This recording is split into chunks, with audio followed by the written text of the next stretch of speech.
السلام عليكم ورحمة الله وبركاته. نحمده ونستعينه ونستغفره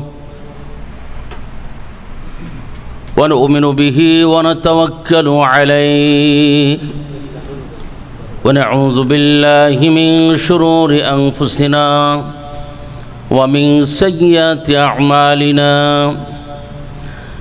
من يهد الله فلا مضل له ومن يضلله فلا هادي له وأشهد أن لا إله إلا الله وحده لا شريك له وأشهد أن محمدا عبده ورسوله. أما بعد فأعوذ بالله من الشيطان الرجيم. بسم الله الرحمن الرحيم. إذ تستغيثون ربكم فاستجاب لكم أني ممدكم بألف من الملائكة مردفين. اللهم صل على سيدنا مولانا محمد وعلى آل سيدنا مولانا محمد. مشرق حب محمد مطلع دیوان امام مطلع خورشید عشقش سینہ سوزان ما. اللهم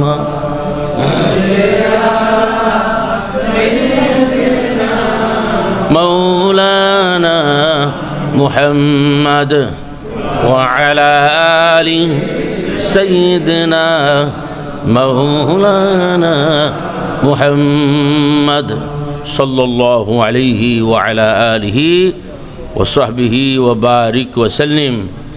আল্লাহ তাআলার দরবারে আলিশানে হাজার লাখো শুকর আল্লাহ সুবহানাহু ওয়া তাআলা আমাদেরকে মুহররমের চাঁদে আশুরার আগের দিনে আল্লাহ তাআলা তার বন্দেগীর জন্য কবুল করেছেন।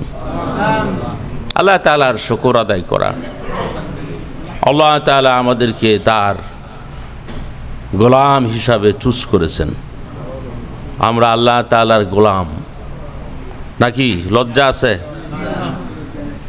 গোলাম শব্দটি আরবি, ফার্সি এবং উর্দুতে ব্যবহৃত হয়। তা আসল শব্দটা হলো আমরা আল্লাহ তাআলার দাস। দাস বাংলা শব্দটা হলো দাস। এটা আরো ডেঞ্জারাস বেশি নাকি? গোলাম তারপরে তো একটু আছে মানিজ্যত। যদি বলে যে বান্দি দাসী মানিজ্যতের বিষয়গুলি নাকি, কিন্তু আল্লাহ তাআলা আমাদেরকে তার বন্দা হিসাবেই খেতাব করেন। আল্লাহ তাআলা যদি কাউকে তার বন্দা কয় তাহলে সে উপরে উঠে গেল। আল্লাহ তাআলা বলেন, হাবিব হে আপনি আমার বন্দা। এবং আমরা এটা শাহাদাতাইন ছাড়া কেউ ইমানদার হতে পারে না। শাহাদাতাইন দুই সাক্ষী, একটা হলো সাক্ষী হলো তাওহীদ, আর একটা হলো সাক্ষ্য দিতে হয় রিসালাতের। এই দুইটা মিলায় হয় শাহাদাতাইন, মানে দুই সাক্ষ্য, দুই সাক্ষী। সাক্ষী দিতে গিয়ে আমরা বলি আবদুহু ওয়া রাসূলু, যে তার গোলাম এবং তার রাসূল। অনেকে বলে যে না, এটা গোলাম বলা যাবে না, এটা কি বলতে হবে? এটা আল্লাহ তাআলার প্রিয় ভাজন। এটা ভুল ট্রান্সলেশন। গোলামি, আল্লাহর নবী গোলাম, সুবহানাল্লাহ। কার গোলাম? আল্লাহ। আল্লাহ তাআলা বলেন উনি আমার গোলাম, অন্য মানুষের গোলাম নয়, অন্য সৃষ্টির গোলাম নয়। আল্লাহ তাআলা বলেন সুবহানাল্লাযী আসরা বিআবদিহি। সুবহান, সেই সত্তা আল্লাহ। সুবহান, উনি সেই সত্তা যিনি তার আবদকে, তার বান্দাকে, তার গোলামকে, তার দাসকে এক মসজিদ হারাম থেকে মসজিদে আকসায় নিয়ে গেলেন। এত গুরুত্বপূর্ণ সম্মানের সময়ে এত উপরে যাকে নিয়ে গেলেন, ওই সময় আল্লাহ তাআলা তার হাবিবকে বান্দা হিসাবে খেতাব করেন। মানে আল্লাহ তাআলা যদি কাউকে বান্দা কয় তাহলে সে আল্লাহ তাআলার সবচেয়ে আপন হয়ে গেল। আল্লাহ তাআলা যদি কাউকে আপন করতে চান তাহলে তাকে বান্দা হিসাবে খেতাব করেন। আলহামদুলিল্লাহ পড়ি। তাহলে এই কথা পরিষ্কার হয়ে গেল যে আমরা আল্লাহ তাআলার দাস, আমরা আল্লাহ তাআলার গোলাম। কি বলেন? মানুষের গোলামি করে, আমরা মানুষের গোলামি করি না। ইসলাম আসছে মানুষের গোলামি থেকে আল্লাহর গোলামিতে নেওয়ার জন্য। আল্লাহু আকবার বলেন। সমস্ত নবীগণ আল্লাহ তাআলা পৃথিবীতে এসেছেন এবং প্রেরিত হয়েছেন মানুষের গোলামির জিনজির থেকে আল্লাহর গোলামিতে নেওয়ার জন্য। ওয়ালাদতুম আহরারা লিমা জাআলতুম উবুদা, যে তোমরা স্বাধীন হয়ে জন্মগ্রহণ করেছ, যে তোমরা মানুষদেরকে গোলাম বানাও কেন? আমরা স্বাধীন। আমরা কি ভাই? আজকে আমেরিকাতে কি স্বাধীনতা দিন না নাকি কোন independence day of United state, এই তো এই দেশ স্বাধীন হয়েছে। মানে American 13 colonies has adopted from the Great Britain. They got freedom. That's why today this is the Independence Day of United States of America. ইসলাম কয় সমস্ত মানুষই স্বাধীন, প্রত্যেকে তার স্বাধীনতা সব বাঁচতে হবে। আলহামদুলিল্লাহ পড়েন। কোন মানুষ গোলামের জিনজির পরে বাঁচতে পারে না। মানুষ জন্মগতভাবে স্বাধীন হয়ে জন্মায়। সুবহানাল্লাহ পড়ি। আমরা মানুষদেরকে গোলামের জিনজির পরাই দেই। নবী সাল্লাল্লাহু এসে গোলামের জিনজির থেকে মানুষদেরকে দাসত্বের শৃঙ্খলা থেকে মুক্ত করে আল্লাহ তাআলার পক্ষ থেকে ফরমান জারি হয়ে মানুষের মর্যাদাকে আকাশচুম্বী করেছেন। সুবহানাল্লাহ। ইসলাম দাসদেরকে মুক্ত করার জন্য বারবার এনকারেজ করেছেন। সুবহানাল্লাহ পড়ি। যাক, সেটা অন্য চ্যাপ্টার। তো কি আল্লাহ সুবহানাহু ওয়া তাআলা আমাদেরকে বান্দা হিসাবে ডাকে। আল্লাহ তাআলা যদি কাউকে ভালোবাসেন তখন তাকে আপন করে নেয়, সবচেয়ে আপন। The closest one is he who is slave of Allah. ফর্মুলাটা মনে থাকতে হবে। এই জন্য অবদিয়াতের চরম পন্থা, চরম সময় তখনই হয় যখন আমরা আমাদের কপাল জমিনের মধ্যে আল্লাহর জন্য ঠেকাই দেই। আলহামদুলিল্লাহ পড়ি। মুহররমের আশুরার আগের দিন এই সময় হযরত ইউনূস আলাইহিস সালাতু ওয়াস সালাম মাছের পেটের ভিতরে আছে। কোথায় আছে? আল্লাহ তাআলা হযরত ইউনূসকে মাছওয়ালা বইলা ডাক দেয়। আমাদের দেশে যারা মাছের ব্যবসা করে হ্যাঁ করে কি কয়? জাল্লা বোধহয় নাকি, এক এক দেশে এক একটা কয়। ব্রাহ্মণবাড়ি গিয়েছিলাম বক্তৃতা করার জন্য, তো ভাবলাম এই দেশে আসছি, রূপসী অর্থাৎ রূপসা, একটা নদীর নাম হলো রূপসা বা এরকম হইতে না হইতে পারে কি কন। তা আমি জিজ্ঞাসা করলাম, ভাই এই নদীর নাম কি? লোকেরা কয় না, কয় হুজুর আমরা এই নদীর নাম নেই না। তো কি নামে ডাকেন? কয় ফাগলি, ফাগলনি। কয় কেন? ওইটার নাম নিয়ে ডাকলে বন্যার সময় আইসা স্রোত আইসা আমাকে বাড়িঘর সব শেষ করে ফেলায়। এই ডরে বলে মানুষের আকীদা ঈমান কোথায় গিয়ে পৌঁছে। তখন আমি ভোটবর্তী জনগণের সামনে 50 বার এই নদীর নাম নিয়ে ডাকলাম। আল্লাহু আকবার বলি। তো বলছিলাম যে মাছ নিয়ে যায় কিছু, তো এলাকার যারা মাছ ধরে তাদেরকে কয় গাবর, না জানি কি কয়। তো যাক, এক এক এলাকায় যারা মাছের সাথে সম্পৃক্ত তাদেরকে জাল্লা কয়, এই কয় সেই কয়। আল্লাহ তাআলা হযরত ইউনূস আলাইহিস সালামকে মাছওয়ালা বলে ডাক দেন। সুবহানাল্লাহ পড়ি। কালামে হাকিমের 2 জায়গায় হযরত ইউনূস আলাইহিস সালামকে 2 নামে ডাকেন, জান্নুন সাহিবুল হুত। জান্নুন সাহিবুল। হযরত ইউনূস আলাইহিস সালাতু ওয়াস সালাম এই সময় আশুরার আগের দিন মাছের পেটের ভিতরে আছে। কোথায় আছে?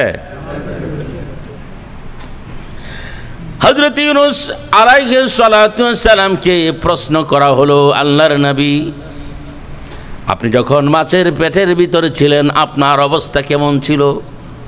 আপনার কেমন লেগেছিল? হযরতে ইউনুস পয়গম্বর বলেন, আমি 40 দিন মাছের পেটের ভিতরে ছিলাম। আমি জীবন্ত মৃত্যুর আগেই আল্লাহ তাআলা আমাকে জান্নাতে ঢুকাইছিলেন। সুবহানাল্লাহ পড়ি।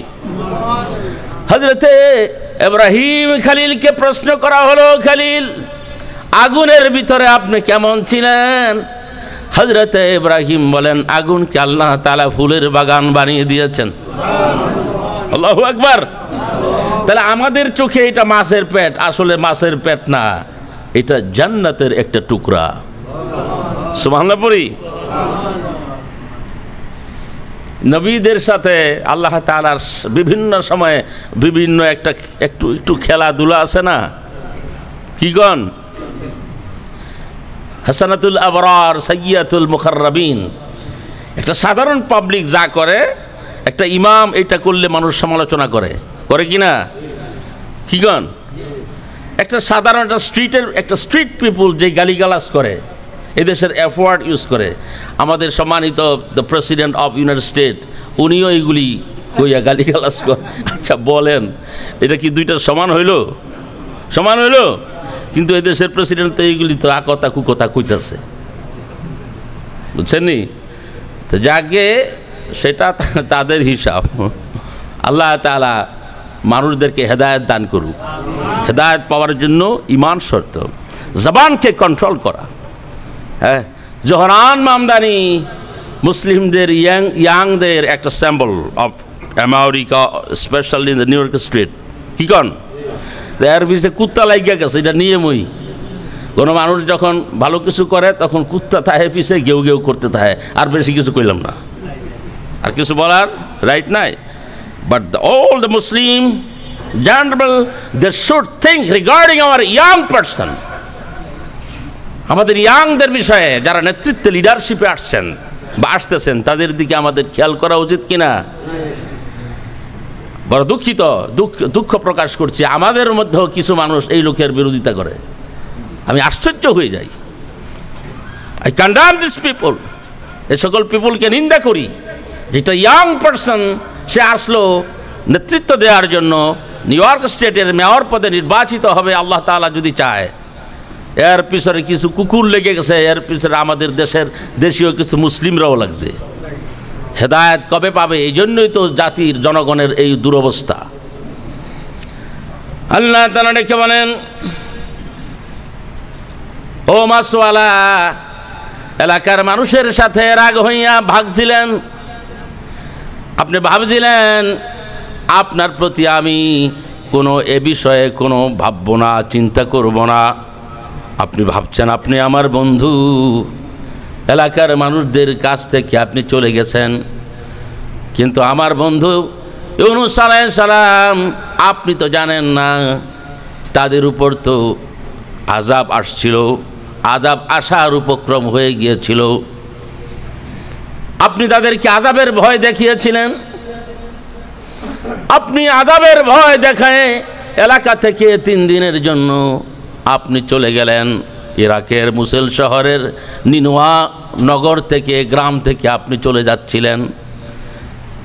3 দিন পরে যখন খবর হলো যে এলাকার মানুষের উপর গজব নাজিল হয় নাই, বরং এলাকার মানুষ দিব্যি আরামে আছেন। একটু ক্লিয়ার করে দিই, এলাকার মানুষ যখন জুলুম অত্যাচার শুরু করলো হযরত ইউনূস আলাইহিস সালামকে, তো আল্লাহ তাআলা হযরত ইউনূস আলাইহিস সালামকে খবর দিলেন যে এই মানুষের উপর, এই জনপদের উপর আযাব আসবে, গজব আসবে, আপনি এলাকা ছেড়ে চলে যান। আল্লাহু আকবার বলেন। হযরত ইউনূস আলাইহিস সালাম বললেন যে তোমরা তাওহীদ, রিসালাত, নবুয়তের প্রতি স্বীকৃতি দিচ্ছ না, তো তোমাদের উপর আযাব আসবে। যখন আযাব আসার লক্ষণ শুরু হয়ে গেল, কি কোন আযাব আসার কিছু লক্ষণ আছে না? আযাব আসলে মানুষের ব্যাংকারে ঢুকে, কি গাজা, কি ইসরায়েল, সব দিক দিয়ে তো মানুষ মাটির ভিতরে ঢুকে, ঠিক কিনা? তো যখন দেখতেছে যে আরে আযাব গজব তো আসতেছে, তো তারা কি করলো? এলাকার মানুষগুলো বৃদ্ধদেরকে, বাচ্চাদেরকে এবং গবাদি পশুগুলোকে জঙ্গলে নিয়ে ছেড়ে দিল, এবং এলাকার সমস্ত খবিস মানুষগুলো আল্লাহ তাআলার দরবারে হাত উঠাইয়া কাঁদলো আর তওবা করলো, আল্লাহ আমাদেরকে বাঁচাই দেন আপনি। তা আল্লাহ তাআলার কাছে এই অবস্থাটা খুব ভালো লাগলো। আল্লাহ তাআলা আযাবের পূর্ব মুহূর্তে তাদেরকে মাফ করে দিলেন এবং তাদেরকে আযাব থেকে মুক্ত করে দিলেন। সুবহানাল্লাহ পড়ি। তাহলে আল্লাহ তাআলার এগুলিকে ডিসিশনকে চেঞ্জ করার জন্য কি দরকার? ইস্তেগফার দরকার, তওবা দরকার, শুদ্ধ হয়ে যাওয়া দরকার। হযরত ইউনূস আলাইহিস সালাম 3 দিন পরে এলাকার মধ্যে গেলেন, গিয়ে দেখেন এলাকার মধ্যে কোনো গজব আসে নাই, আর ভালো সব আরামে চলতেছে। আল্লাহ তাআলা খবর দিয়ে দিলেন, আমার ইউনূস, আমি তো ডিসিশন নিয়েছিলাম তাদের উপর আযাব দিব, কিন্তু তারা আমার কাছে এমন কান্নাকাটি করলো, এমন তওবা করলো, আমি আযাব থেকে তাদেরকে আমি মুক্ত করে দিলাম। সাহেবুল হুদ, মাছওয়ালা, আল্লাহর নবীরে আল্লাহ তাআলা কয়, হাবিব হে, আপনি কি ওই এলাকার মানুষও তো আপনাকে অত্যাচার শুরু করে দিছে, দেখেন আপনি নিয়ে আবার ওই মাছওয়ালার মতো হয়ে যান। সুবহানাল্লাহ পড়েন। মাছওয়ালা এলাকার মানুষের যন্ত্রণায় কেমন, উনি জাহাজে গিয়ে উঠছিল, ঠিক কিনা? তো ঘটনা কি হয়ে গেল আপনারা তো জানেন। হাবিব হে আমার, ফাসবির লিহুকমি রাব্বিক, আল্লাহ তাআলা আপনাকে একটা হুকুম দিবেন, সেই হুকুম সাপেক্ষ আপনি সামনে চলবেন। সুবহানাল্লাহ পড়েন। ওয়ালা তাকুন কাসাহিবিল হুতি ইয নাদা ওয়া হুয়া মাকযুম, আপনি মাছওয়ালার মতো হয়ে যান না। মাছওয়ালায় যখন মাছের পেটে ছিল তখন বিপদে পড়ে আল্লাহ তাআলাকে ডাকছিল। সুবহানাল্লাহ পড়েন। তা আপনাকে আমি বিপদে ফেলতে দিব না, আপনি আমার খুব কাছের, আপনি আমার খুব প্রিয়। আমি আপনাকে যখন বলবো তখনই আপনি মক্কা থেকে হিজরত করে আপনার সাথীকে নিয়ে আপনি মদিনাতে তাশরিফ নেবেন। আপনাকে আমি একটা খবর দিব, সেই খবরের আপনি অপেক্ষায় থাকুন, আপনি ধৈর্য ধারণ করুন। এলাকার মানুষ আপনাকে অত্যাচার করছে, তাদের অত্যাচারের স্টিম রুলার আপনার উপর তারা ছাড়ছে, আপনার এখন ধৈর্য ধারণ করার সময়। আমি দেখি তারা কতটুকুন আগায়। হাবিবে, আপনি মাছওয়ালার মতো না হয়ে, আপনার সঙ্গী ছিল মাছ, আপনার সাথী, আপনার সাহাবী ছিল মাছ, সমুদ্রের নীল তিমি। হযরত ইউনূস আলাইহিস সালামের সাহাবী বানাই দিছে মাছ, হযরত ইউনূস আলাইহিস সালামের সাহাবী। সুবহানাল্লাহ পড়েন। আর হযরত রাসূল সাল্লাল্লাহু আলাইহি ওয়াসাল্লামের সাহাবীকে হযরত আবু বকর। আল্লাহ তাআলা মাছরে কয় ইউনূসের সাথী, আল্লাহ তাআলা হযরতে আবু বকর রে কয় আমার হাবিবের সাথী। সুবহানাল্লাহ। কোথায় ইউনূস আর কোথায় শেষ নবী সাল্লাল্লাহু আলাইহি ওয়াসাল্লাম? হযরত ইউনূসের সাহাবী সাথী হলেন সমুদ্রের এক প্রকাণ্ড বিশাল মাছ। হযরত ইউনূস আলাইহিস সালামের খেদমত করলেন মাছ, আর হযরত রাসূলের খেদমত করলেন হযরত আবু বকর। আল্লাহ সুবহানাহু ওয়া তাআলা আল্লাহর হাবিবের সাথী হযরতে আবু বকরকে মেনশন করে বলেন কালামে হাকিমে, ইয হুমা ফিল গার, যখন তারা দুজনে সৌর পর্বতের গুহায় ছিল। সুবহানাল্লাহ। যখন তারা দুজন কোথায় ছিল? সৌর পর্বতের গুহার ভিতর তারা আশ্রয় নিয়েছিল। আল্লাহু আকবার। গুহার ভিতরে আশ্রয় নিয়েছিলেন হযরত আবু বকর, হযরতে রাসূল সাল্লাল্লাহু আলাইহি ওয়াসাল্লাম। হযরত ইউনূস মাছের পেটের মধ্যে আশ্রয় নিয়েছিলেন। আল্লাহ সুবহানাহু ওয়া তাআলা আল্লাহর হাবিবকে ডেকে বলে, ইয়া রাসূলুল্লাহ, ইয়া হাবিবাল্লাহ, আপনার সাথী হযরত আবু বকর আপনার খেদমতে আছে। আপনার আবু বকর যতদিন আপনার সাথে ছিল, আল্লাহ সুবহানাহু ওয়া তাআলা হযরতে আবু বকরের মর্যাদা দুনিয়ার সমস্ত ঈমানদারদের উপরে রেখে দিয়ে দিলেন।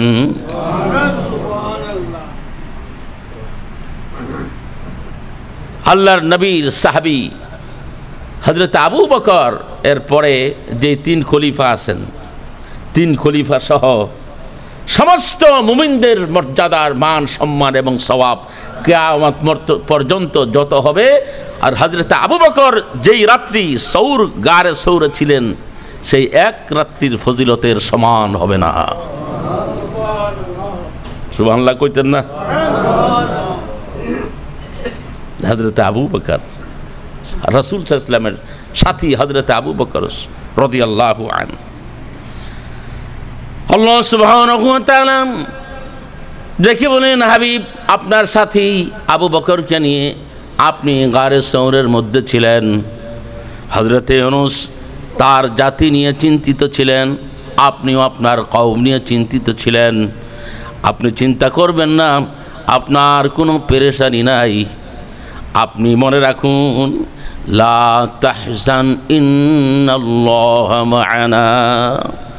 আপনি চিন্তা করবেন না, বিষণ্ণ হবেন না, আল্লাহ তাআলা আপনার সাথে আছে। হযরত আল্লাহ রসুল কয়, আবু বকর আপনি তো ভাবছেন এই যে আবু জাহেল, আবু লাহাব, উতবা, সাইবা দল এগুলি তারা দৌড়াচ্ছে আমাদেরকে খুঁজছে, আপনি পেরেশান হচ্ছেন। এই যে দেখেন এদের পাও দেখা যায়, এদের আওয়াজ শোনা যায় তরবারি, আপনি বড় ব্যথিত হচ্ছেন, চিন্তিত হচ্ছেন। চিন্তা করেন না, আমরা দুইজন কিন্তু এখানে দুইজন না, আল্লাহ তাআলা আমাদের সাথে আছেন। সুবহানাল্লাহ, ইন্নাল্লাহা মা'ানা, আল্লাহ তাআলা আমাদের সাথে আছেন। আল্লাহু আকবার বলি। তাহলে হযরত রাসূল করিম সাল্লাল্লাহু আলাইহি ওয়াসাল্লামকে আল্লাহ বলে দিলেন, হাবিব হে, আপনি সেই মাছওয়ালার মতো হয়ে যায়েন না। তা আল্লাহ নবী কি মাছওয়ালার মতো হয়েছে নাকি? হয়েছে না। সুবহানাল্লাহ। নবী সাল্লাল্লাহু আলাইহি ওয়াসাল্লাম মদিনাতে গেলেন। মদিনাতে যাওয়ার পরে গিয়া দেখেন ইহুদিরা রোজা রাখে। ইহুদিরা কি করেন? ফারাআল ইয়াহুদা তাসুমু ইয়াওমা আশুরা। উনি দেখলেন যে ইহুদিরা আশুরার দিনে রোজা রাখে। ফাকাল মা হাদা, এই মদিনাওয়ালারা এগুলি আবার কি? এগুলি আবার কি টাইপের রোজা? এগুলি আবার কি জাতের পোশাক আশাক? দেখেন না একটা কি ফিন্দে, আবার দড়ি দাড়ি লটকায় রাখে। তা আমি একটা জিজ্ঞাসা করলাম, এই দড়ি বা রশি লটকাইছস কেন? কয় এটার মধ্যে দইরা জাহান্নাম পার হইব। ইহুদিগো আকীদা এগুলি। তারপরে মাথার 2 পাশে লম্বা চুল আঁকা বাঁকা করে রাখছে, এগুলি কি? কয় এগুলি দইরাও নাকি জাহান্নাম পার হইব। এবং আবার তারা কয় যে আমরা জাহান্নামে গেলেও কিছুদিন থাকবো, মানে এরপরে আবার উড়াই লেব। এগুলি তাগো আকীদা ইহুদিগো। কয় কেমনে? কয় বাগুন, ওই যে কালা বাগুন, যে এটা আগুনের মধ্যে কত মানে হুইরা টুইরা আবার যেমন বের করে ফেলায়। কয় আল্লাহ তাআলা এইগুলি আমাদেরকে মুসা নবীর উম্মত হিসাবে আগুনের মধ্যে কত মানে হুইরা আবার বের করে ফেলাইব। ইহুদিগো আকীদা এইগুলি। তো নবী সাল্লাল্লাহু আলাইহি ওয়াসাল্লাম চমৎকার বললেন, ক্বালু, সাহাবীরা মদিনার মানুষ বললেন, ক্বালু হাদা ইয়াউমুন সালিহ, হাদা ইয়াউমুন নাজ্জাল্লাহু বনি ইসরাঈল মিন আদুওয়িহিম। বলে কি? কলে এটা একটা গুরুত্বপূর্ণ দিন, যে এই দিনে আল্লাহ তাআলা বনি ইসরাইলদেরকে তাদের শত্রু থেকে নীল দরিয়া যখন পার হয়, হ্যাঁ, তখন আল্লাহ তাআলা এই আশুরার দিনে তাদেরকে মুক্ত করেছিলেন। ফাসামাহু মুসা, কয় হযরত মুসা ইসলাম এরপরের বছর থেকে এই দিন আসলে রোজা রাখে। সুবহানাল্লাহ। قال يعني قال رسول الله صلى الله عليه وسلم قال فانا احق بموسى منكم। কয় আরে কয় কি রে? কয় আমি নবীর চেয়ে বেশি আপন মুসায়। কয় আমি নবীর কাছে মুসা আলাইহিস সালাম যত আপন, এই ইহুদিরা কি এই নবী হযরত মুসা আলাইহিস সালামের সাথে এরকম আপন না? নবীর সাথে নবীর কানেকশন। আমি মুহাম্মদ সাল্লাল্লাহু আলাইহি ওয়াসাল্লাম হযরতে মুসাকে এত বেশি সম্মান করি যে লাইলাতুল ইসরা যখন মেরাজ হয়ে গেল, হযরত মুসা আলাইহিস সালামের কথায় বারবার আল্লাহ তাআলার সাথে আমার আল্লাহ তাআলার কাছে যেতে হয়েছে। সুবহানাল্লাহ পড়ি। তাই জন্য আল্লাহ নবী বলে ফাআনা আহাক্কু বিমুসা মিনকুম ফাসামাহু ওয়া আমারা বিসিয়ামি। তো নবী সাল্লাল্লাহু আলাইহি ওয়াসাল্লাম কয় ঠিক আছে, জাহিলিয়াতের যুগেরা এই দিনে রোজা রাখতো, তো ঠিক আছে, আমিও রোজা রাখছি, এবং তার সাহাবীদেরকে, আল্লাহ নবীর সাহাবীদেরকেও রোজা রাখার জন্য নির্দেশ করেছেন। সুবহানাল্লাহ পড়ি। এই জন্য আমরা যারা পারি এই দিবসে রোজা রাখার চেষ্টা করি, আলহামদুলিল্লাহ পড়ি। মাশাআল্লাহ, বারাকাল্লাহ। আমাদের মোহতারাম সেক্রেটারি সাহেব আসছেন হাজ থেকে, আল্লাহ তাআলা তাকে সার্বিকভাবে সমস্ত খায়ের মধ্যে রাখুন, আল্লাহুম্মা আমিন পড়ি। তো কি বলছিলাম, তো সাহাবীরাও সেদিন থেকে রোজা রাখা শুরু করে দিলেন, আলহামদুলিল্লাহ পড়ি। নবী সাল্লাল্লাহু আলাইহি ওয়াসাল্লামের পক্ষ থেকে ফরমান আসলো, বলছে কি এই কথা, মান কানা আসবাহা সাইমান ফালিউতিম্মা সাওমাহ, যে এই দিনে রোজা রাখলো সে যেন তার রোজাকে কমপ্লিট করে। আরেকটা গুরুত্বপূর্ণ কথা, ওয়া মান কানা আসবাহা মুফতিরান ফালিউতিম্মা বাকিয়াতা ইয়াউমি, বলছে কি আশুরার দিনে কেউ যদি ঘুমের তুইটা খাইয়া ফেলায় সে রোজা রাখলো না। ঘুমের তুইটা কি করছে, ইচ্ছা মতো নাস্তা করছে, তারপরে তার মনে হয়েছে যে আরে আজকে তো আশুরার দিন, এখন আমি কি করব। নবী সাল্লাল্লাহু আলাইহি ওয়াসাল্লাম বলেন ফালিউতিম্মা বাকিয়াতা ইয়াউমি, কয় এরপরে সারাদিন যেন আর কোনো কিছু সে কিছু না খায়। সুবহানাল্লাহ কইবেন না আল্লাহু আকবার কইবেন? আলহামদুলিল্লাহ। এখন আপনারা বুঝেন গিয়া আশুরাকে ইসলাম কত গুরুত্ব দিয়েছে, আল্লাহু আকবার বলি। রাসূল করিম সাল্লাল্লাহু আলাইহি সাল্লাতু ওয়াস সালাম আশুরার ফজিলত বর্ণনা করতে গিয়ে বলেন একটা গুরুত্বপূর্ণ দিন, একটা গুরুত্বপূর্ণ সময়, বলছে কি ইউকাফিরুল্লাহু বিহিস সানাতা আল্লাতী ক্বাবলা, কেউ যদি আশুরার দিনে রোজা রাখেন আল্লাহ তাআলা 1 বছরের পূর্ববর্তী গুনাহ মাফ করে দেন। আশুরার দিনের এত ফজিলত, আল্লাহ তাআলা কি বলেন, মাস রে মুহররমের 9 তারিখ অতিক্রম হয়ে গেছে, কালকে তো আশুরার দিন।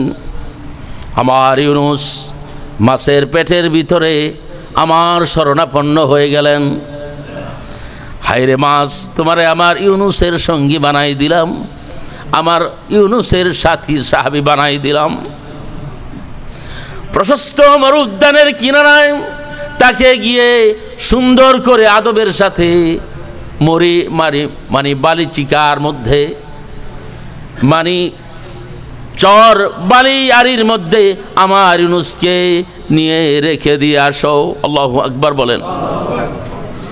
হযরতে ইউনুস আলাইহিস সালামকে মাছের পেট থেকে আল্লাহ তাআলা আশুরার দিনে মুক্ত করে দিলেন। এরকম বেশিরভাগ গুরুত্বপূর্ণ কাজ কাণ্ড ঘটনা ঘটেছে এই আশুরার দিনে, সুবহানাল্লাহ পড়ি। এই জন্য আমরা যারা পারি রোজা রাখার চেষ্টা করব ইনশাআল্লাহ। আল্লাহ সুবহানাহু ওয়া তাআলা এখানে 2টা গুণ বর্ণনা করলেন হযরত ইউনুস আলাইহিস সালামের। হযরত ইউনুস আলাইহিস সালামের 2টা গুণ, বলছে কি 1 নাম্বার গুণ হলো উনি অন্ধকার, গভীর অন্ধকারের মধ্যে পড়ে উনি আল্লাহ তাআলাকে আহ্বান করেছিলেন। সুবহানাল্লাহ পড়ি। মাছের পেটের ভিতরে আল্লাহরে ডাকে, মাছের পেটের। সমস্ত তাফসীরের মধ্যে আসছে আল্লাহ তাআলা হযরত ইউনুস আলাইহিস সালামকে যখন মাছের পেটের মধ্যে দিয়ে দিলেন কয়েদি হিসাবে, কয়েদি, হযরত ইউনুস আলাইহিস সালামের কর্ণশক্তি এমন শক্তিশালী হয়ে গিয়েছিল, 7 আসমান 7 জমিন, এমনকি মাছের পেট সহ পানির তলদেশে যত কিছু, যত মাখলুকাত আছে, যা ঘটছে হযরতে ইউনুস আলাইহিস সালামের তার কান দিয়ে শুনছেন। একটাই শুনছিলেন, সবাই এক বাক্যে আওয়াজ করেছিলেন সুবহানাল্লাহ। একটাই আওয়াজ ছিল সেটা। আরেক তাফসীরে আসছে যে হযরত ইউসুফ ইসলাম মাছের পেটের ভিতরে 2টি শব্দ উচ্চারণ করেছিল। সেটা কি? সেটা হলো লা ইলাহা ইল্লা আনত, আনত ইয়ানি লা ইলাহা ইল্লাল্লাহ, এটা। আর এটা হলো সুবহানাক, এর মানে হলো হযরত ইউনুস ইসলাম মাছের পেটের ভিতরে 2টি সেন্টেন্স উচ্চারণ করেছেন। লা ইলাহা ইল্লা আনতা সুবহানাক। এই দুটো শব্দ আল্লাহ সুবহানাহু ওয়া তাআলা মাছের পেটের ভিতরে হযরতে ইউনূস আলাইহিস সালামকে এই দুটা বাক্যের কারণে এত সুন্দর যত্ন করে রেখে দিয়েছিলেন। পরবর্তীতে হযরত ইউনূস আলাইহিস সালাম বললেন, আমি 40 দিন মাছের পেটের ভিতরে ছিলাম, এত আরামে আমি আর কোনোদিন ছিলাম না। সুবহানাল্লাহ পড়ি, সুবহানাল্লাহ পড়ি। এবং তার সেই আহ্বান আল্লাহ তাআলা কবুল করেছেন। আল্লাহর হাবিব সহিহ নারেশনের মধ্যে বলেন, কোন ইমানদাররা যখন বিপদে পড়ে এই শব্দ বলবে, হযরত ইউনূস আলাইহিস সালামের শব্দটা, এই আওয়াজগুলি করবেন, সেন্টেন্সগুলি উচ্চারণ করবেন, যত বিপদ থাকুক আল্লাহ তাআলা ইসমে আজমের খাতিরে তাকে মাফ করে দিবেন। কারণ হাকিমে একে ইসমে আজম বলা হয়েছে। আল্লাহু আকবার বলি। সম্মানিত বন্ধুগণ, আল্লাহ সুবহানাহু ওয়া তাআলা আমাদের শিক্ষার জন্য চমৎকার বলে দিলেন, ফালাউলা আন্নাহু কানা মিনাল মুসাব্বিহিন। আমার নবী ইউনূস যদি এই সুবহানাল্লাহ না পড়তেন তাহলে কি হতো? লালাবিসা ফি বাতনিহি ইলা ইয়াউমি ইউবআসুন। আমার ইউনূস যদি মাছের পেটের ভিতরে থেকে যদি এই দুটা শব্দ উচ্চারণ না করত, কিয়ামত পর্যন্ত আমার ইউনূসকে আমি এই মাছের পেটে রেখে দিতাম, কিয়ামত পর্যন্ত। এবং সেই মাছের পেট থেকেই সে হাসর হতো, পুনরুত্থান হতো। কিন্তু না, আমার ইউনূস এমন নাম নিয়ে আমাকে ডাকলেন। আমি মাছকে বলে দিলাম, মাছ হে, আমার ইউনূসকে নদী আলী বালিয়ারির মধ্যে তাকে ছেড়ে দিয়ে আসো। হযরতে ইউনূস আলাইহিস সালামের সাথী সাহাবী হলেন, হযরত ইউনূস আলাইহিস সালামের সাহাবী মাছ হলেন। তাফসীরে আসছে প্রায় যেই কয়দিন ছিল মাছ গিয়ে হযরতে ইউনূসকে দেখে আসতেন। সুবহানাল্লাহ পড়ি, সুবহানাল্লাহ। সাথী হযরতে ইউনূসের সাথী কে? মাছ। আল্লাহু আকবার। আরে এখনো তো আমরা যখন নেভিতে চলাচল করি, ওশান কি ইস্ট কোস্ট আর ওয়েস্ট কোস্ট কি আটলান্টিক কি প্যাসিফিক ওশান, এখন ফেসবুকে এগুলি আছে যে তিমিরা, যেই তিমি হযরত ইউনূস সালামকে পেটে নিয়েছিল, সেই তিমিগুলোকে যখন আক্রমণ করা হয়, সমুদ্রের হাজারো প্রবল শামুক এসে মানে মাছের উপর আক্রমণ করে, পুরা তিমিকে আক্রমণ করে, তখন তিমির জাতেরা বুঝতে পারে মনুষ্য জাতি কোথায় যায়, সেখান দিয়ে তারা নেভিদের কাছে, সেইলারদের কাছে গিয়ে কি যেন একটা আওয়াজ করে। তখন আমেরিকা গভর্নমেন্ট তাদের জন্য এই ডিপার্টমেন্টের কিছু ফোর্স পাঠায়া তাদের পৃষ্ঠদেশ থেকে স্প্রে করে সেই সামুদ্রিক কঠিন আক্রমণকারী শামুকগুলোকে তিমির পৃষ্ঠদেশ থেকে মুক্ত করে দেয়। তো তিমিরা মানুষের খুবই সঙ্গী। আলহামদুলিল্লাহ পড়ি। আল্লাহ সুবহানাহু ওয়া তাআলা ডেকে বলেন, মাছ হযরত ইউনূসের সাথী বানাই দিলাম। তারপরে এখানেই শেষ নয়, তারপরে ওয়া আম্বাতনা আলাইহি শাজারাতাম মিন ইয়াকুতিন, তারপরে কি দিলাম? লাউ গাছ লাগাই দিলাম। লাউ গাছ হয়ে গেল। লাউ গাছ বলছি না কথা? লাউ গাছ যে কত স্বাস্থ্যের জন্য উপকারী, নাকি কন? লাউয়ের বিচির ভর্তা খাওয়া যায়, লাউয়ের পাতা লাডি মাছ দিয়া ঝোল খাওয়া যায়, তারপরে লাউ খাওয়া যায় মাছ দিয়া, চুক্কা দিয়া, তারপরে আপনার লাউয়ের কাঁচা কচি লাউয়ের কুচি কুচি করে কাইডা, তারপরে আপনার কাঁচা লঙ্কা মানে কাঁচা মরিচ দিয়ে আবার তেঁতুল দিয়ে এটার কেসলাইয়া মাইখে আরামে খাওয়া যায়। আবার লাউ যখন বাতি হয়ে যায় তখন এটার বিচি কালেকশন কইরা এই লাউয়ের ডুগডুগি বানানো যায়। লাউ কোনো কাজে থেকেই সরানো যায় না। আল্লাহু আকবার বলেন। লাউ আমাদের জন্য আল্লাহ তাআলার পক্ষ থেকে একটা বড় বড় নিয়ামত। লাউকে উপযুক্ত প্লেসের মধ্যে প্রপার ইউজ করতে হবে। আলহামদুলিল্লাহ পড়ি। তো মোট কথাটা হলো যে আল্লাহ তাআলা এই বিপদের শরণাপন্ন হয়ে ডাকলেও আল্লাহ তাআলা সাড়া দিয়ে দেন। সুবহানাল্লাহ পড়ি। তো নবী ইসলামকে আল্লাহ তাআলা ফরমান দিলেন যে হাবিব হে, আপনার সাথী আবু বকরকে নিয়ে আপনি মদিনাতে চলে যান। সুবহানাল্লাহ পড়ি। মদিনাতে গিয়ে আপনি ইসলামী স্টেট কায়েম করবেন। সেখানেও হাজার দুশ্মন থাকবে, মুনাফিক থাকবে, কিন্তু আপনি ভয় পাবেন না, অবশেষে আপনারই বিজয়ী হবে। জোহরান মামদানি ইয়াংদের সিম্বল। বাট এই কথা মনে রাখতে হবে, কাফিরিন, মুশরিকিন, মুনাফিকদের ষড়যন্ত্র কম নয়।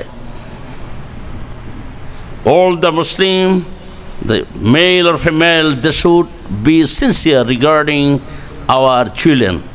আমাদের বাচ্চাদের সম্পর্কে খবর রাখতে হবে যে তারা কি করে। জোহরান মামদানির মতো একটা ইয়াং ছেলে যদি আমাদের নেতৃত্বে আসে, সেদিকে কি আমাদের আগাতে হবে না, নাকি এখনো দুশ্মনী করতে হবে? কিন্তু এটা অত্যন্ত দুঃখের বিষয়, আমরা এখনও কিছু মানুষ, আমি সোশ্যাল মিডিয়াতে দেখি যে ওই যে আমগো আছে না, আমগো লোক যারা মানে যেগুলি আছে, মানে আমাদের প্রেসিডেন্ট সাহেবের সাথে সাথে তারাও দেখি কেউ কেউ করে। সুতরাং এগুলি সতর্ক থাকতে হবে। এই সতর্কহীনতার কারণে নবী ইসলাম উহুদের ময়দানে তার দাঁদান মোবারক শহীদ হয়েছে। এই সতর্কতাহীনতার কারণে কারবালার ময়দানে হযরতে হুসাইনের খুন কারবালার মাটিতে পড়েছে। সতর্ক সিনসিয়ারিটির অভাবে, শুধুমাত্র একটাই কারণ পরাজয়ের, মুসলমানদের পরাজয়ের একটাই কারণ, they are not too much sincere, we are not too much sincere. আজকে কারবালার ময়দান, আগামীকাল আশুরার দিন, নবী বংশের প্রদীপ নিভে গেছে, নবী বংশের খুন কারবালার ময়দানে লালে লাল হয়েছে। কারবালার প্রান্তর লালে লাল হয়েছে কেন? একটুখানি সতর্কতার কারণে, মুসলমানদের সতর্কতার কারণে। হযরত হুসাইন রাদিয়াল্লাহু আনহু সরল মানুষ, নবী বংশের মানুষ, আল্লাহ নবীর নাতি, ইমানদারদের কি, যারা মুসলমান, যারা নামাজ পড়ে, দাড়ি টুপি জুব্বা কুর্তাওয়ালা, এদের কি অবিশ্বাস করতে পারে? উনি গেছে, চিঠি পাইয়া গেছে, তারপরে যা ঘটনা হলো সবাই আমরা জানি। কেন এই পরাজয়গুলি হওয়ার কারণটা কি? উহুদ থেকে শুরু করে কারবালা পর্যন্ত একটাই একমাত্র কারণ, Muslim defeated, Muslim has been defeated because of their lack of sincerity. এই জন্য আমাদের বাচ্চাদেরকে যদি আমরা নিজ নেতৃত্বের আপনার চরম শিখরে পৌঁছাতে চাই, এখনই যারা লিডারশিপে আছে আমাদেরকে লক্ষ্য রাখতে হবে। ঠিক কিনা বেঠিক? বন্ধুগণ, আল্লাহ তাআলা আমাদের এই আশুরার মধ্যে শিক্ষা নেওয়ার তৌফিক দান করুন। এই আশুরা এমন এক দিন, এমন এক সময়, যেটা আমাদের ইমানের চেতনায় উজ্জীবিত হওয়ার বারবার সময় চলে আসে। মানে কতলে হুসैन मर गया, कत्ल हुसैन मर गया, इस्लाम बाकी है, इस्लाम जिंदा होता है हर करबला के बाद। যারা হুসাইনের কাতেল তারা মরে গেছে, কিন্তু হযরত হুসাইন আমাদের জন্য উৎসাহ, উদ্দীপনা এবং চ্যাপ্টার এবং লেসন হয়ে আছে। সুবহানাল্লাহ পড়ি। এজিদের নির্মমতা, এজিদের পাষণ্ডতা, এজিদের সেই নিমক হারামির মানুষ ভুলে যায় নাই। যদিও আমরা ইমানদার, কিন্তু এক ইমানদার আরেক ইমানদারের কাঁধে তরবারি তুলতে দ্বিধাবোধ করি না। এ সত্য কথা। এটা নবী করিম সাল্লাল্লাহু আলাইহি সাল্লামের সাথে পিছনে জামাতে নামাজ পড়েছে, কিন্তু গোপনে রাত্রিবেলায় নবী সাল্লাল্লাহু আলাইহি সাল্লামকে হত্যা করার জন্য ষড়যন্ত্র করেছে। সাহাবীরা প্রশ্ন করলেন, ইয়া রাসূলুল্লাহ, আপনি তাদেরকে কিচ্ছু বলেন না? আল্লাহ তাআলা তো আপনাকে খবর দিয়ে দিয়েছেন যে এইগুলি মুনাফিকের বাচ্চা, সব মুনাফিক, আপনি কিচ্ছু বলছেন না? আল্লাহর হাবিব ডেকে বলে, আমার সাহাবীরা, এটা আল্লাহ তাআলার ফয়সালা। মুনাফিকিন থাকবে, মুশরিকিন থাকবে, কাফিরিন থাকবে, এর মধ্যে আল্লাহ তাআলা ঈমানদারদেরকে পরীক্ষা করে নেবেন। এটা একটা টেস্ট, এটা একটা আজমাইশ। আল্লাহ সুবহানাহু ওয়া তাআলা শেষমেশ বলে দিলেন, যারা ঈমানদার হবেন তাদেরকে আল্লাহ তাআলা বারবার পরীক্ষা করবেন। পরীক্ষায় যদি তারা কামিয়াবি হয় তাদের বিজয় আসবে, আর পরীক্ষায় যদি তারা ফেল করে, তারা ডিফিট হয়, পরীক্ষায় যদি তারা ফেল করে তাদের অপমান হবে। এজন্য পরীক্ষা দিতে হবে ভালো করে। ইমানের দাবি নিয়ে আমাদের চলতে হবে। আলহামদুলিল্লাহ পড়ি। ইনদাল ইমতিহানি ইউকরামুর রাজুলু আও ইউহান। আমরা যখন পরীক্ষায় উপনীত হই, কেউ অপমানিত হয়, আবার কেউ একটু কি হয়, একটু সম্মানিত হয়, এটা নিয়ম, একটুখানি সাময়িকের জন্য। কিন্তু যারা ইমানদার তারা যদি পরীক্ষা দিতে গিয়া ফেলও করে সেখানে তারা সওয়াব পেয়ে যায়। সুবহানাল্লাহ পড়ি। পরীক্ষার শেষ নাই, এটা পরীক্ষা হয়ে গেছে। হযরত ইউনূস এবং আল্লাহ রাসূল সাল্লাল্লাহু আলাইহি ওয়াসাল্লাম এবং নবী বংশের প্রদীপ হযরত হোসাইন রাদিয়াল্লাহু আনহু এগুলি পরীক্ষা করেছে, পরীক্ষায় হযরত হোসাইন পাস করেছে। সুবহানাল্লাহ পড়ি। শাহাদাতের মর্যাদা আল্লাহ তাআলা তার জন্য কবুল করেছেন। আরেকটা তাফসীরে আসছে যে হযরতে হুসাইন, হাসান এবং হুসাইন তার উভয়ে শাহাদাতের পেয়ালা পান করেছে। এটা কারণটা কি? এটা কারণটা হলো যে আল্লাহ সুবহানাহু ওয়া তাআলার কাছে নবী করিম সাল্লাল্লাহু আলাইহি ওয়াসাল্লাম শাহাদাতের তামান্না করেছিলেন। শাহাদাতের কি করেছিলেন? ইকামতকে, দিনকে প্রতিষ্ঠার জন্য, ইসলামকে প্রতিষ্ঠার জন্য আল্লাহ নবী বলেছিলেন, আল্লাহ আমার যেন শাহাদাতের মৃত্যু হয়। আল্লাহ তাআলা নবী সাল্লাল্লাহু আলাইহি ওয়াসাল্লামের দোয়া তার নাতিদ্বয়কে শাহাদাত দিয়ে কবুল করেছেন। আল্লাহু আকবার বলি। হযরত হোসাইন কোনোদিন বাতিলের কাছে মাথা নত করে না, যেটা আমরা করি। ইলেকশনের আগে পয়সা খাইয়া চুপ হইয়া বসে থাকি, বুঝছে কি না? জাতি তাদেরকে ভুলবে না। যারা ইলেকশনের আগে বড় বড় কথা বলে কিন্তু ইলেকশন আসলে চুপ করছে, তাইলে বোঝা গেছে ট্যাবলেট সেবলেট কিছু তো খাইছে। কি কন? যেহেতু সত্য কথা বলতেছে না, কি কন খাইছে কি না? সুতরাং জাতি তাদেরকে বুঝবে যে কোনটা মুনাফিক, কোনটা ইমানদার, কোনটা ভালো মানুষ, এগুলি মানুষ কিছু বুঝে ফেলে। এবং তারা মানে পৃথিবীর ডাস্টবিনে তারা নিক্ষিপ্ত হবে। যারা ইমান নিয়ে খেলে, মানুষের আপনার দেশ সম্পর্কে ষড়যন্ত্র করে, তারপরে আপনার দেশের সম্পদ লুণ্ঠন করে, দুর্নীতি করে টাকার পাহাড় বানায়। আমেরিকাতে, ব্রিটেনে, দুবাই, আমিরাতে, এখানে সেখানে, মালয়েশিয়া খালি বাড়ি বানায়, খালি বাড়ি। আচ্ছা বলেন, একটা মানুষের বাড়ি কয়টা লাগে থাকার জন্য? আল্লাহু আকবার। মানুষ এইগুলি বুঝে না। আল্লাহ তাআলা আমাদেরকে হেফাজত করুন। আশুরার দিনে আমাদেরকে একটুখানি বিচক্ষণ হওয়ার তৌফিক দান করুন। আমরা যারা পারি ইনশাআল্লাহ আগামীকাল এবং এর পরের দিন রোজা রাখার চেষ্টা করব।